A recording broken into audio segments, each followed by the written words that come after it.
Nang magkita sina David at Piolo sa bahay nito, ay agad ibinalita ng lalaki sa kaibigan ang pagkamatay ni Derek Samuel. Gulat na gulat ang lalaki at ilang beses pa nitong tinitigan ng leaked death pictures ng batikang direktor sa internet. Natatakot na talaga ako, Brad. Hindi ko na alam ang gagawin ko. Sinubukan kong harapin ang takot ko kagabi sa pag-aakalang matatapos na ang problema ko, pero ang takot mismo ang hindi humaharap sa akin. Halos hindi ako makatulog kagabi sa kahihintay. Lumipas ang magdamag wala mang kahit anong multo o elemento ang nagparamdam o nagpakita sa akin. At noong pagkagising ko, itong balitang ito tungkol sa pagpanaw ni Derek Samuel ang labis na nagbigay ng takot sa akin. Hindi ko maintindihan. Bakit wala pa rin akong mahanap na sagot? Halos tumaas na ang boses ni David sa galit dahil sa mga problemang kinakaharap. Maging ako ay nagtataka rin, Brad. Noong duwag ka pa, palagi kang nilalapitan ng takot ko. Ngayon namang hinaharap mo sila. Sila naman ang ayaw humarap sa'yo. At ang sabi ng psychic, kailangan mo raw harapin ang takot mo para malaman ang lahat ng kasagutan. Ano bang ibig niyang sabihin dun? At sa anong paraan mo ba dapat harapin ang takot na yan? Kunot noong saad ni Piolo. Tapos kagabi, tumawag pa si Lucille. Akala ko talaga makakausap ko na siya. Pero ang lalaki niya ang sumagot sa tawag. Ang sabi sa akin, bakit hindi ko pa raw hinaharap ang takot ko? Nakakapagtaka, Brad, di ba? Napaka-weirdo ng tanong niya. Para bang may alam siya sa lahat ng nangyayari sa akin. Lalo tuloy ako nahihiwagaan sa pagkatao niya. That's it. Bulala sa kanya ni Piolo. Anong ibig mo sabihin, bro? Bakit hindi mo subukang makipagkita sa lalaki ni Lucille? Subukan mo siyang harapin upang makapag-usap kayo ng harapan. Malakas ang kutob ko. Siya na ang sinasabi ng psychic na kailangan mong harapin. Hindi ba't isa rin ng lalaking yun sa kinakatakutan mo na harapin? Baka sa kanya mo na matagpuan ang sagot. Pero, halatang nainis si Piolo sa tinugon ng kaibigan. Ano ba, Brad? Bakit ka ba naman pumupero-pero dyan? Pagkakataon mo na nga to para masolve na yung problema mo eh. Bakit? Nawala na ba ulit yung tapang mo? Hindi naman. Hindi naman sa ganun. Brad, pero sa tingin ko, hindi pa ako handang makipagkita sa kanya. Baka makita ko lang din si Lucille. Hindi ko kayang makita ng harapan kung magkasama sila. May Facebook naman yata siya, di ba? Kausapin mo siya ron at sabihin mo na may pag-uusapan kayong dalawa sa isang private place na kayong dalawa lang ang mag-uusap. Huwag kang magpapabiyag sa takot. Bagkus ang takot dapat ang bihagin mo upang hindi makawala. Uulitin ko. Pagkakataon mo na to, David. Para malaman ang lahat ng sagot sa problema mo. Kung patuloy kang gaganyan-ganyan, walang mangyayari. Sa isip-isip ni David, tama ang kanyang kaibigan. Dapat na siyang kumilos sa lalong madaling panahon bago pa mahuli ang lahat. Sige, susubukan kong padalan siya ng pamasahe mamaya. Basta, Brad, kahit anong mangyari, huwag mo na sana ipaalam sa ina ko ang problema kinakaharap ko ngayon. Ayoko kasing bigyan pa siya ng problema. Makakaasa ka, Brad. Andito naman din ako para tumulong sa'yo. Nagpakawala ng matamis ng ngiti si Piolo. Ang mga ngiting iyon ng kaibigan ang nagbigay ng pag-asa sa kanya para harapin ang kanyang takot. Tinawag si David ng isa sa mga researchers ng tanghaling iyon at pinabalik siya sa set. Pagpasok niya sa editing room, ay sunod-sunod na nagsilapit ang mga researchers at inireport ng mga ito ang naging resulta ng pananaliksik na ibinigay na tas sa kanila ni Derek Samuel bago ito mamatay. Wala na kasi kaming ibang masabihan, sir. Kaya sa inyo na lang namin ito sasabihin. Anang isang babaeng researcher. Ano ba kasi yun? Punot noong tanong ni David. Nakaupo siya sa harap ng computer. Pina-research kasi sa amin, sir, noong isang gabi ni Derek Samuel ang ilan sa mga tauhan at lugar na nabanggit sa FYF. Pero hindi namin mahanap ang information ng mga tauhan doon. Pati ang lugar na nabanggit sa programa ay hindi namin makita. Patulad na lang po, sir, nung sa Sea of the Unknown sa Kilua City. Hindi nga namin matukoy kung may nag-i-exist pa bang Kilua City eh. Pati yung kayamanan ng Sukban family, Taluma religion, Timeless book, at yung death during life law. Lahat ng yun sir wala. Pahayag ng isang researcher na si Peter Santos. Hindi lang yan sir. Ako naman po sinubukan kong magtanong-tanong sa mga lumang film company at retiradong mga film producers noong 80s. Maging sila ay hindi rin gaanong alam ang mga lugar na nabanggit sa FYF. Merong ibang nakakaalam sa programang iyon pero yung mismong mga lugar at tauhan ang hindi nila matandaan. Pahayag naman ng isa. Sa kabuuan po ng research na ginawa namin sir, wala kaming nakitang kahit isa sa mga lugar at tauhan na nabanggit sa FYF ang nag-i-exist sa mundo. Imposible namang wala yun sa internet. Dahil sir, nung nag-research ako ng event at mga programa noong 80s at 70s, may nahanap naman ako. Pero sir, itong FYF documentary, wala talaga. No results found. Parang binura na to sir sa internet kaya wala na kaming makita. Ang sabi naman ng isang matangkad na babaeng researcher na nagngangalang Aubrey Delgado. Imposible. Kunot noong tugon ni David. May na-research pa nga ako dati niyan At may nahanap naman ako. Natuklasan ko pa nga noon na bukod sa 15th episode ng FYF, ay meron pa palang ibang mga episodes yun na hindi na pinalabas dahil ipinaban na ng nasabing programa dahil sa pagpapalabas nila ng Morbid episode 13. Tandang-tanda ko pa nga yun Mas mabuti pa sir, kayo naman ang mag-research para makasigurado kayong hindi kami nagsisinungaling. Suwestyon ni Peter. Kinuha ni David sa kanyang bagang dalang laptop at nag-research sa Google. Laking gulat niya nang makitang wala na nga sa internet ang lahat ng mga impormasyon at detalye na nahanap niya noon sa FYF documentary. Paano nangyari to? Kunot noong sabi niya. Ilang beses pa siyang nag-research subalit wala na talaga siyang makitang kahit katiting na impormasyon sa nasabing programa. Ano nang gagawin natin? Maya-mayang tanong niya sa mga kasama. Sir, I have a suggestion. Bulalas ni Peter. Ano yun? Matipid na tugon ni David. Ano kaya kung mag-research tayo gamit ang deep web? Ano ang deep web? Ano yun? Tanong ng katabi niya. Deep web is one of the deep part of the internet. Nakapaloob sa deep web ang mga bagay na hindi mo makikita sa surface internet gaya ng child porn sites, sales of weapons, lead killings, violence videos, satanism, cannibalism, sales of drugs, black market, and other restricted sites. Alam ko kung paano makakapasok sa deep web. Basta't siguraduhin yung maganda kayo. Paliwanag ni Peter.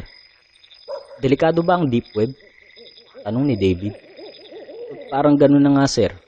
Pero meron naman tayong tinatawag na Tor browser kung saan makakapasok tayo ng safe doon dahil itatago nito ang IP address natin para maging anonymous ang browsing natin. Tugod ni Peter. Kung binura nila sa surface ng internet ang lahat ng mga info about FYF documentary, sigurado akong makikita natin yun sa deep web. Mas malawak ang sakop ng deep web kumpara sa surface web. Kapag nakapasok ka ron, para kang nakapasok sa ibang dimension ng internet. Doon mo makikita ang mga bagay na hindi mo gustong makita. Dugtong niya. Paano ba makapasok doon? Pwede ba rito sa laptop ko?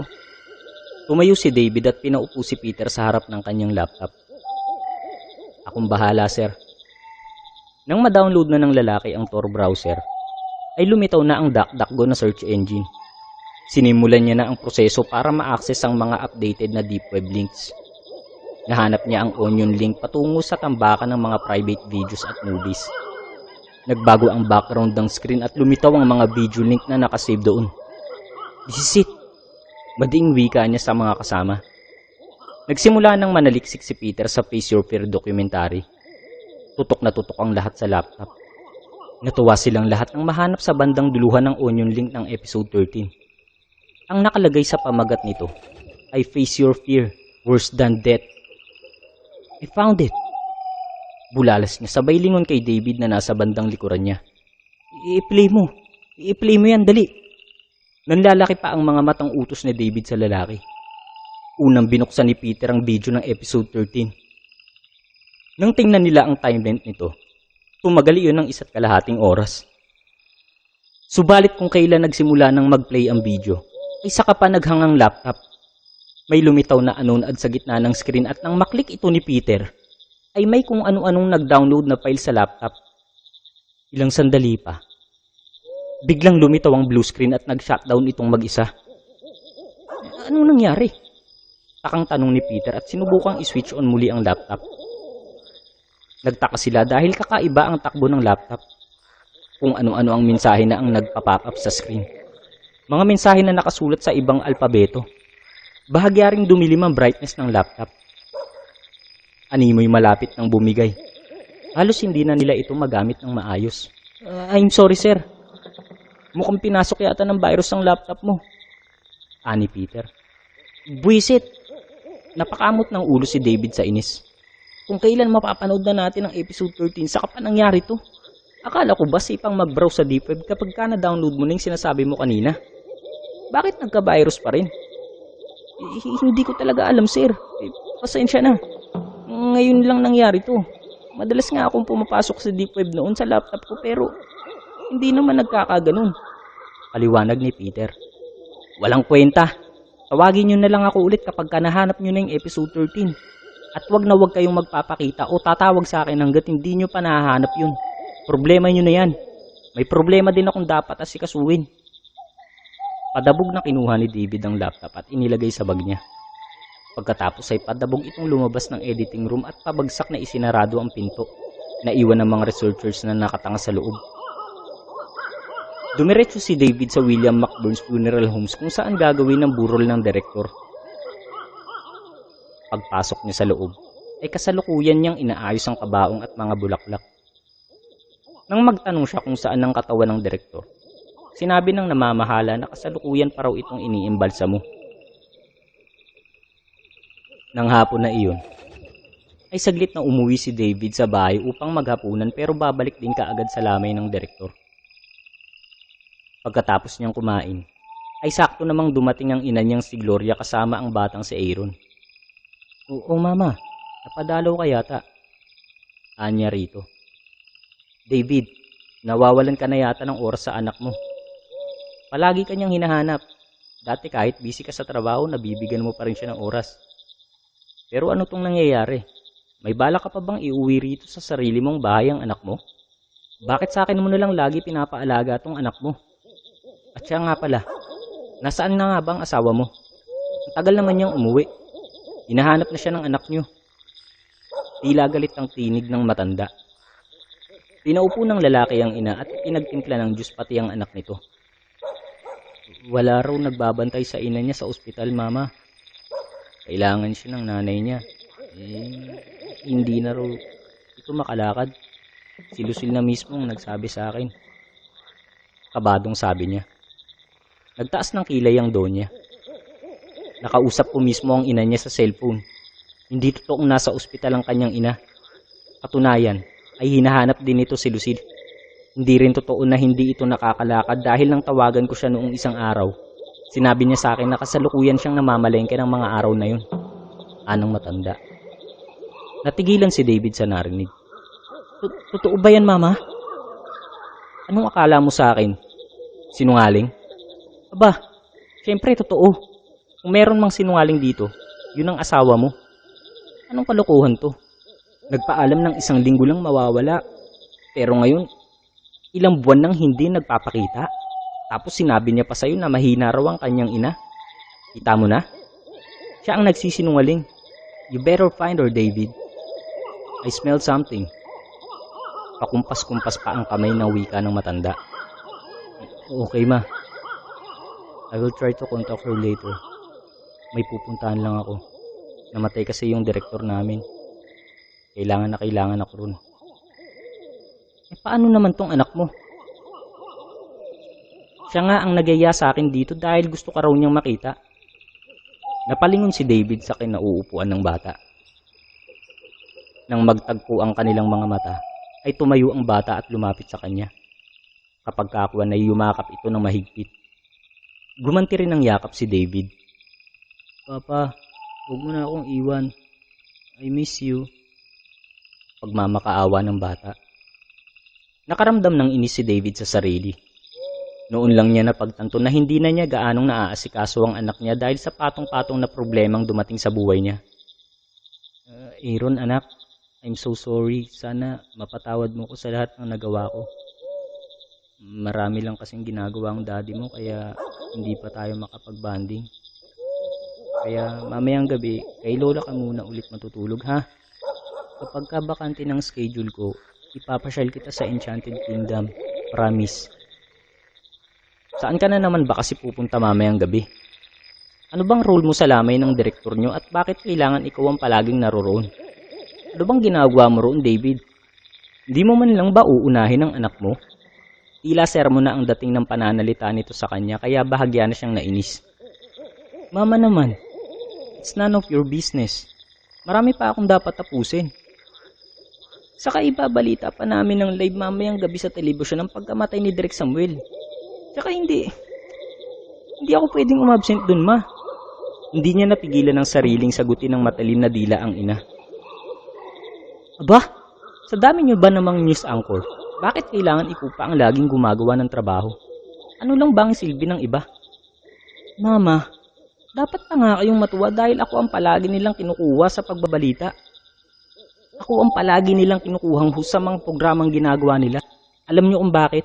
Dahil sa akin lang sila nagtitiwala. Sa kakayahan ko. Hindi ba dapat maging proud kayo sa anak nyo? Imbis na sermonan nyo ako? Ibig maiyak ni David sa galit. Madalas silang magkasagutan ng ina dahil sa tono ng pananalita nito na kahit sino ay maiinis. Bahala ka sa buhay mo kung ayaw mong asikasuhin ang anak mo. Ang mabuti pa, hanapin mo ang asawa mo at dalhin mo sa bahay ko para makapag-usap kami. Tumayo ang matanda at tinawag ang bata. Lola, dito muna ako kay daddy. Nagmamakaawang sabi ng bata. Ayaw nitong bumitaw sa pagkakayakap sa kanyang ama. Aaron, let's go. Busy ang daddy mo sa mga walang kwentang bagay. Hayaan natin siyang sumundo sa'yo sa bahay kapag ka natapos niya ng pinaggagawa niya. Come on, let's go. Huwag nang makulit. Pinagtaasan ni Georgia ng boses ang bata upang sumunod ito sa kanya. Walang nagawa si David kundi ang palapitin ang anak sa lola nito. Baby, I promise, papasyal tayo sa Enchanted Kingdom kasama ang mamay mo kapag ka naayos ko na ang lahat ng problema ko. Muli niyang hinalikan sa noo ang bata. Maya-maya lang, magkasabay na lumabas ng bahay niya ang dalawa.